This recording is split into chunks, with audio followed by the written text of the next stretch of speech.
Le Seigneur soit avec vous. Et avec votre esprit. Évangile de Jésus-Christ selon saint Marc. Gloire à toi, Seigneur.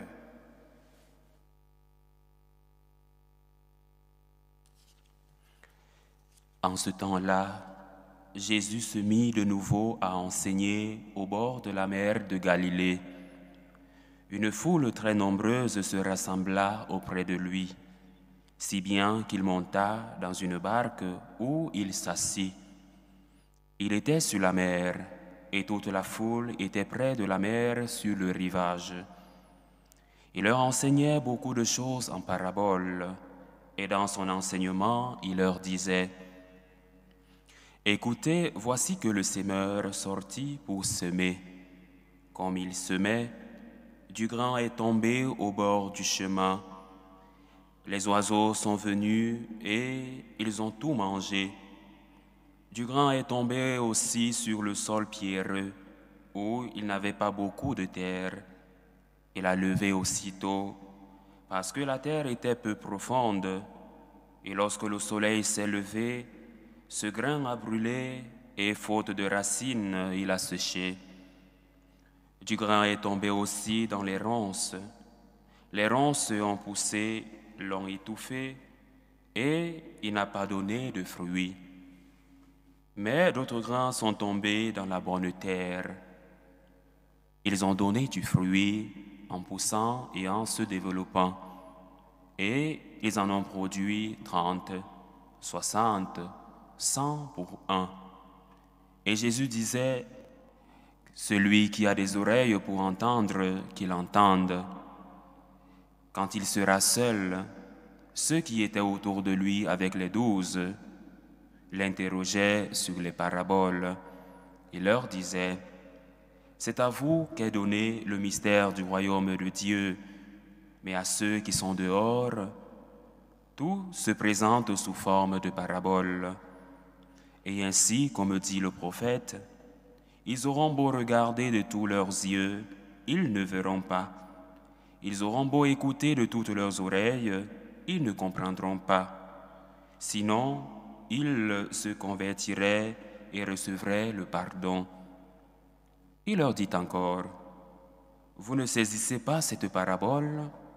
Alors, comment comprendrez-vous toutes les paraboles? Le semeur sème la parole. Il y a ceux qui sont au bord du chemin où la parole est semée. Quand ils l'entendent, Satan vient aussitôt et enlève la parole semée en eux. Et de même, il y a ceux qui ont reçu la semence dans les endroits pierreux. Ceux-là, quand ils entendent la parole, ils la reçoivent aussitôt avec joie. Mais ils n'ont pas en eux la racine. Ce sont des gens d'un moment. Que vienne la détresse ou la persécution à cause de la parole, ils trébuchent aussitôt. Et il y en a d'autres qui ont reçu la sémence dans les ronces. Ceux-ci entendent la parole, mais les soucis du monde, la séduction de la richesse et toutes les autres convoitises les envahissent et étouffent la parole, qui ne donne pas de fruits. Et il y a ceux qui ont reçu la sémence dans la bonne terre. Ceux-là entendent la parole, ils l'accueillent et ils portent du fruit, 30, 60, 100 pour un. Acclamons la parole de Dieu. Louange à toi, Seigneur Jésus. Quel évangile très impressionnant. Il est long, mais il est d'une profondeur spirituelle très intense. Bien-aimés de Dieu, aujourd'hui, nous nous penchons sur la parabole du semeur, tirée de l'évangile de saint Marc, un long extrait du chapitre 4, des versets 1 à 20. Cette parabole riche en enseignements nous invite à réfléchir sur la réception de la parole de Dieu et les différentes réponses qu'elle suscite en nous. Voici que sortit le sémeur pour s'aimer. Et l'Évangile souligne que plusieurs foules suivaient Jésus. Et pour être écouté, il monta dans une barque. Il était sur la mer et les personnes qui l'écoutaient étaient assises au rivage. Cela exprime le caractère autoritaire avec lequel le Seigneur enseignait. Et les évangiles le disent, non? Jésus enseignait avec autorité. Et non seulement qu'il enseignait avec autorité, il enseignait longuement, avec sagesse. Et aujourd'hui, il nous enseigne par une méthode qui nous est commune à travers la parabole du sémeur. Voici que le sémeur sortit pour s'aimer.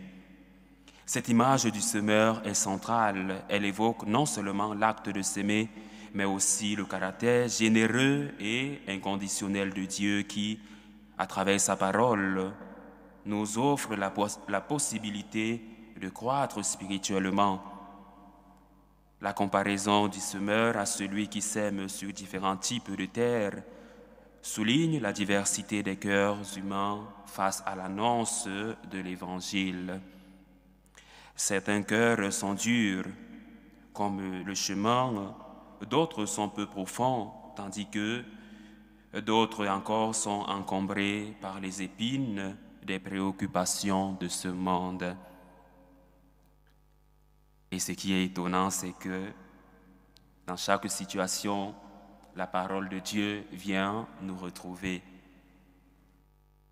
Et la question se pose, c'est ce que nous en faisons. Qu'est-ce que nous en faisons de Qu'est-ce que nous faisons de la parole de Dieu? La parole de Dieu qui est justement Dieu lui-même, non? Le Verbe fait chair. Au commencement était la parole. Et la parole était avec Dieu. Et la parole était Dieu. Nous le lisons depuis le livre de la Genèse et aussi avec le prologue de Saint Jean. La parole de Dieu, c'est Dieu lui-même. Et le pape Benoît XVI nous le rappelle, non? Dans son encyclique Verbum Domini. Et il est important de comprendre, non, la quintessence de la parole de Dieu, puisque la parole de Dieu est Dieu lui-même, elle scrute les cœurs, elle vient à la rencontre de l'homme. En lien avec la première lecture que nous avons écoutée, tirée de la lettre aux Hébreux, nous comprenons que le sacrifice du Christ a apporté une perfection définitive à ceux qui le sanctifient. Ce passage nous rappelle que par sa mort et par sa résurrection, Jésus a ouvert un chemin nouveau. Il est le prêtre, le grand prêtre selon l'ordre du roi Melchisédek, qui était un grand prêtre, un prêtre éternel qui a offert un sacrifice unique. Jésus a offert un sacrifice unique et parfait par sa mort et par sa résurrection. Et le psaume, justement, le dit et le chante, nous le chantons, « Tu es prêtre à jamais selon l'ordre du roi Melchisédek », comme cela nous rappelle que notre relation avec Dieu est désormais fondée sur une nouvelle alliance, une alliance nouvelle, scellée par le sang du Christ, par le sang de l'agneau immolé qui est le Christ qui est la parole de Dieu qui vient à notre rencontre. Les implications de cette réalité pour notre vie de foi aujourd'hui sont profondes. Nous sommes appelés à être des terres fertiles, des terres qui reçoivent la parole de Dieu, des terres prêtes à accueillir la parole de Dieu. Cela nécessite une préparation de notre cœur et une ouverture à la grâce divine. Nous devons nous interroger jour après jour Quel type de terre sommes-nous? Est-ce que nous laissons les préoccupations matérielles étouffer notre foi? Ou sommes-nous prêts à mourir?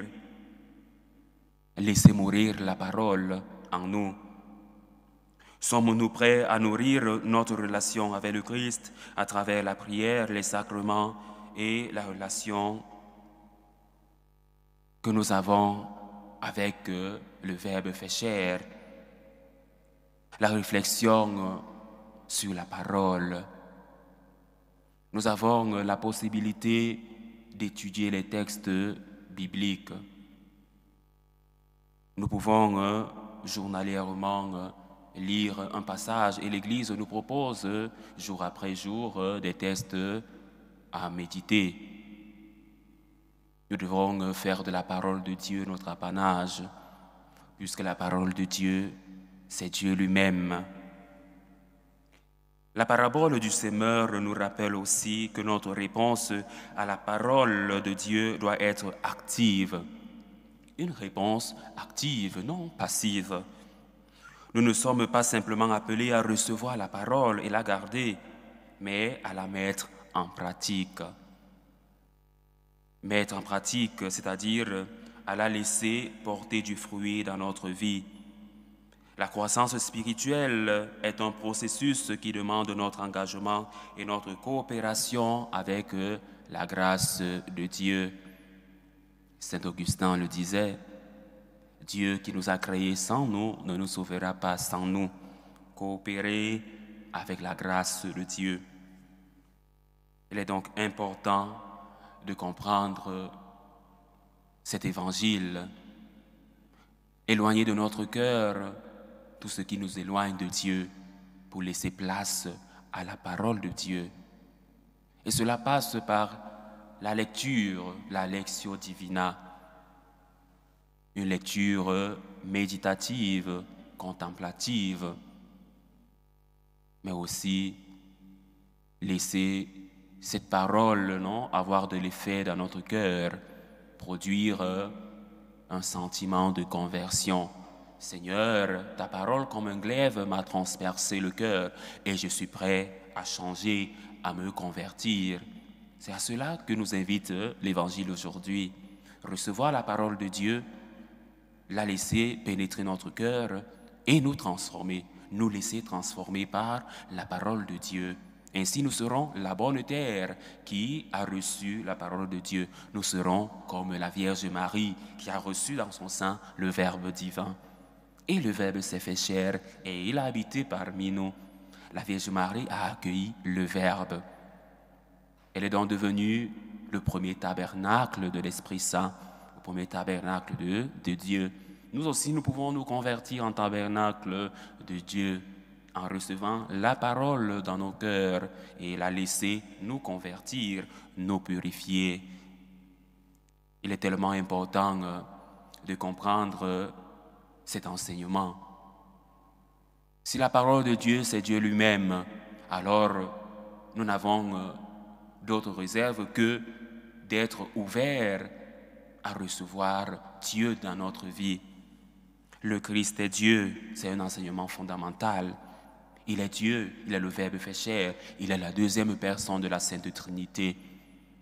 Alors son enseignement est un enseignement divin et intouchable. Aucune parole des Écritures sacrées ne peut être retirée. Ce sont des paroles de Dieu, des paroles inspirées par l'Esprit Saint.